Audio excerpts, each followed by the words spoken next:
You don't neglect yourself into growth. You don't ignore yourself into discipline. You care now so that change becomes sustainable.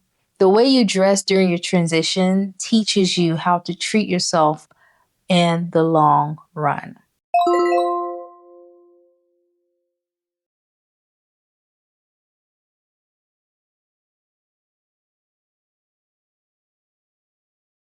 There's different level of discomfort that comes with transition, right? Your body doesn't look the way it used to. It doesn't feel the way it used to.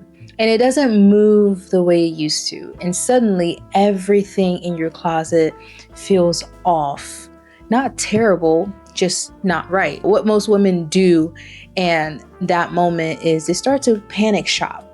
They start buying things emotionally and not in a strategic way. I want to slow that down today in today's series or today episode. That's what we're going to slow down today because it's important. Because dressing during transition is all about being intentional. It's not about doing more.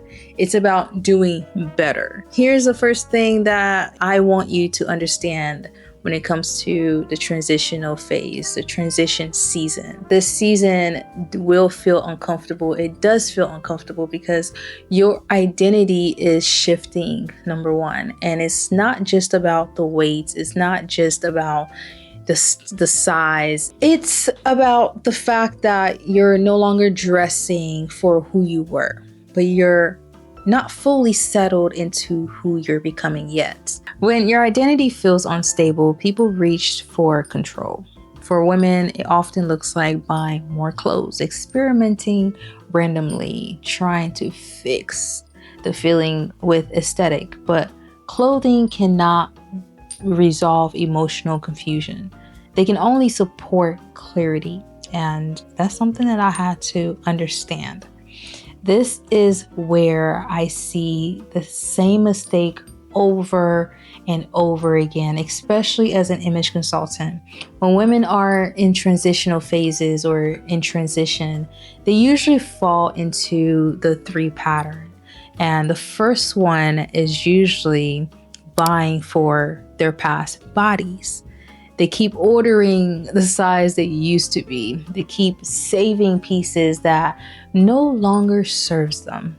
They tell themselves, I'll fit back into it, sometime soon, or I'm going on a diet just because I bought a size 8, which no longer fits me, but I'm going to utilize that as a, motivational encouragement to get me back in the gym. Hope is beautiful. Living mentally in your past body will keep you disconnected from your present self. You're not honoring who you are right now. The second mistake is buying for your fantasy body. This is very, subtle.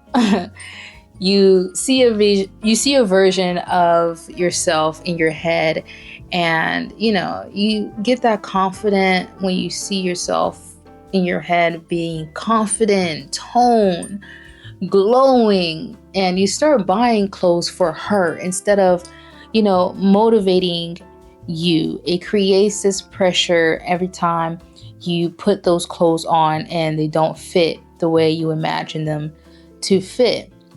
It also reinforces, the frustration instead of progress. Clothing should support your growth. It should not punish you. It should not punish you for not being there yet. The third mistake is hiding. Oversized everything. Baggy everything. Calling it comfort. I'm going to say this with care. By the grace of God, I'll be very caring. Comfort is not the same as invisibility. Yes, hiding disconnects you from your body. It removes structure. It removes intention. And over time, it quietly, wipes your confidence away.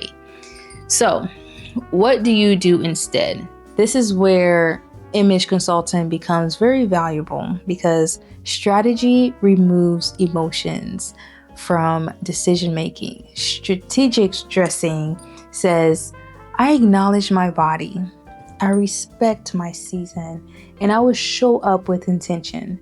You're not waiting to live your life. You're preparing for the next version of yourself responsibly, right? One of the biggest mindset shift I want you to take, or I want you to make, is this. You do not pause your image while you're transitioning. Okay, you refine it. This means choosing silhouette that works for your body, not against it. It means prioritizing structure with flexibility, quality over quantity, pieces that moves with you. This is not the season for trend chasing. This is a season for foundation building. For a practical standpoint, transitional dressing should feel calm, not exciting, not chaotic, not experimental, calm. You want pieces that allows your body to change without forcing constant replacement. This is why I recommend neutral palette when it comes to colors. Forgiving fabrics, intentional cuts. These pieces give you room to breathe physically and mentally.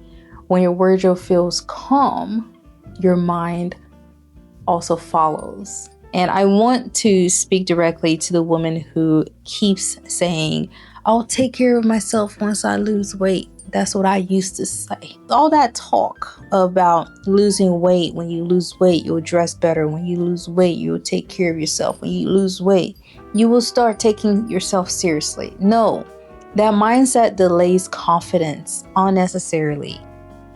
You don't neglect yourself into growth. You don't ignore yourself into discipline. You care now so that change becomes sustainable. The way you dress during your transition teaches you how to treat yourself in the long run. And that's why my ebook walks you through that.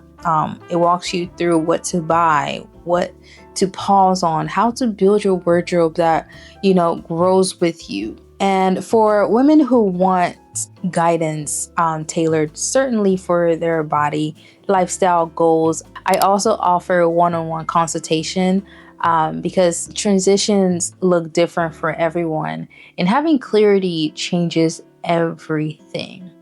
So, if you're in a season where your body is changing, your habits are shifting, your identity, Lord, feels like it's evolving, I want you to hear this clearly. You are not behind. You are not failing. You are becoming. And you deserve to dress like a woman who respects that process. In the next episode, we're going to talk about how to rebuild a wardrobe from scratch. And it won't be randomly, it won't be emotionally, but it will definitely be intentionally. And yeah, make sure you subscribe if you don't want to miss it. If you're new here and you love our vibes, girl, press that red button. It says subscribe on it. If you don't want to, it's okay. And as always, if you're interested in my ebook, or just working with me one-on-one through an image consultation, that information will be available for you in the description box below. And I will see you in my next episode. Bye.